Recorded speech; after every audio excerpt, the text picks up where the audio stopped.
On higher education and workforce development will come to order. I will note there's a quorum that's present. Without objections, the chair is authorized to call a recess at any time. The subcommittee is meeting today to hear the testimony of the implications of President Biden's student loan policies for students and taxpayers. Good morning, everyone, and welcome to today's hearing. Thank everyone for your attendance and for your witnesses, and for our witnesses for taking the time out of your busy schedule to be here. This hearing is titled Breaking the System, Examining the Implications of Biden's student loan policies for students and taxpayers, addresses what I believe is one of the greatest concerns pressing Americans' education and our economic competitiveness. The purpose of this hearing is to examine the impact of the President's radical agenda to push his free college through the federal student loan program at the expense of students, institutions, and taxpayers. Hopefully, our efforts will help shine a light for the American public on the failures of this administration and present an alternate vision of what will lower college costs, limit excess borrowing, and ensure students and taxpayers get a return on their investment in post-secondary education.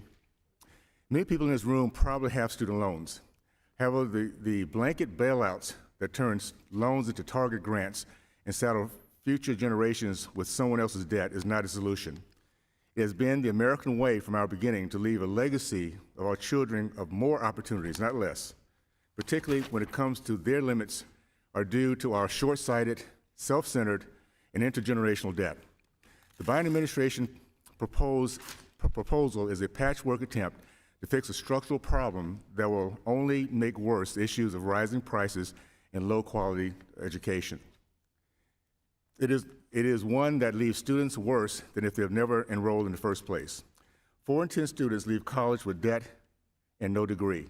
This has left millions of Americans with student debt that far exceeds the financial value of their degree, and with taxpayers forced to cover the bill. It is thus unsurprising that the direct loan program has resulted in $200 billion in losses prior to the President's student loan schemes. Yet rather than work with the Congress to fix our financing system, the Biden administration has taken the go-it-alone approach at the expense of students and taxpayers.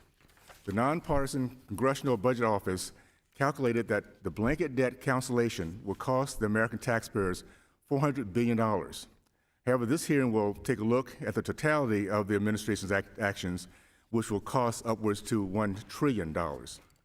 With a laser focus on inflationary spending, the Biden administration has all but ignored the challenges their actions have created for their partners and the borrowers that they serve.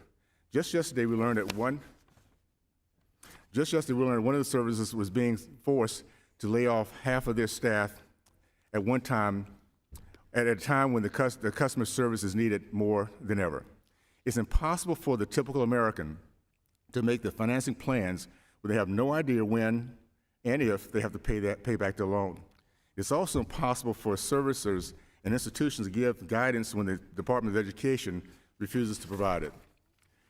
Bipartisan legislation like the FAFSA Simplification Act and ensuring borrowers have the resources needed to return to repayment are an aftermath from this administration, and so too is the good stewardship of taxpayer dollars. Indeed, in announcing their proposed income-driven repayment plan, the department's cost estimate was ridiculously out of touch with reality and about half of what the CBO put forward last week. So I asked my colleagues, is all this chaos and confusion worth it? An even better question, is all this chaos and confusion on purpose? What is the end game of an administration that sprints away from common sense? The strategy of purposeful chaos is not new.